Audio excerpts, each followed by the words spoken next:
از الله بترسیم، بدنام نکنیم دین الله را به خاطر مزاج خود. شرک خفی چی است؟ اول شرک خفی یک دو سه مثالش میگم ختم میکنم. مثال اولش است که عمل صالح را انجام داره و میخواد که مردم را توصیف بکنه. این شرک خفی هست. دعوت به خاطر الله بکن. بان که حق گفتی مردم یک 4 کلمه بد بگوید. من هیچ بدبین ندارم. به ایمان تجدید نظر بکن.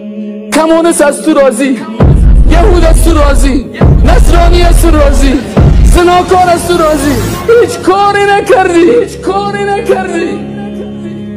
من را منکم منکرا فلیغیره بیده. تلویزیون رقص است، حداقل گلش کن. بس میگه هیچ کس از من خفه نیست. فإن لم یستطع فبلسانه، به زبانت بگویشم، او را نمیگی، به قلبم بد نمیبینی. قرار داروسی شیشه پای خودم شورک میده به مانای چی که یعنی خوب ساز است. کوکو ایمان. من را منکم منکرا فلیغیره بیده 100% ایمان است. فإن لم یستطع فبلسانه 50% ایمان است. فإن لم یستطع فبقلبه و ذلك اضعف الایمان 5% ایمان است. تو که ساز میاری، تو که رقاصه را میاری، تو که در مجالسی که در اونجا منکرات است تایید میکنی، چند فیصد ایمان داری؟ انسان باید خودش، عمر رضی الله عنه میگه که برای بچه خود میگه بچه‌م خود حساب کو پیش از اینکه دیگرات را محاسبه بکنه. مثال دیگهش شرک خفی. اگر چنین نمیکردم چنان نمیشد. اگر من این کار نمیکردم این کار نمیشد. اگر فلانی یا ایها الذین آمنوا لا تکونوا کالذین کفروا، مثل کافران نشین که کسایی که رفتن مثلا در قتال رفتن، در جهاد رفتن، در سفرهای تجارتی رفتن، اگر نمی رفتن نمی مردن. شرک خفی. اگر فلان دکتر نمی بودش تو که من تباه می شد، اگر فلان نرس نمی بود، شرک خفی است. الله را فراموش کرده. خالق از این دکتر کی است؟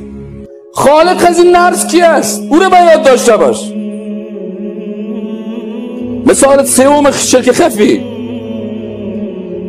خود در مقابل مخلوق ذلیل ساختن. چرا دوست میری خود ذلیل میسازی؟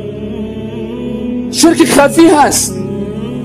ذلیل ساختن خود در مقابل مخلوق. اصحاب رسول الله صلی الله علیه و سلم بر رسول الله خود ذلیل نمیساختن.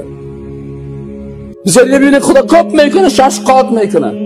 چرا در مقابل مخلوق خدا 6 قات میکنی؟ جای سجده فقط برای الله سجده و رکوع و تعظیم بکن. این ذلیل ساختن در مقابل مخلوق. این مثال سوم اساس چی است؟ مثال چهارمش منت گذاری و اذیت رسانی. صدقه داد، منت میگذاره، اذیت میکنه. اگر من هم میبودم تو میبودی، اگر من هم میبودم من تو بودی. این مثال دیگه هست که منت گذاری هم در جمله شرک خفی علما میگن شرک خفی است. و تمامی ریاکاری ها که است یا شرک خفی داخل هستند. الله متعال ما و شما را توفیق بده که از شرک خدا نجات بدیم. اقول قولی هذا و استغفر الله لی و لکم فاستغفروه.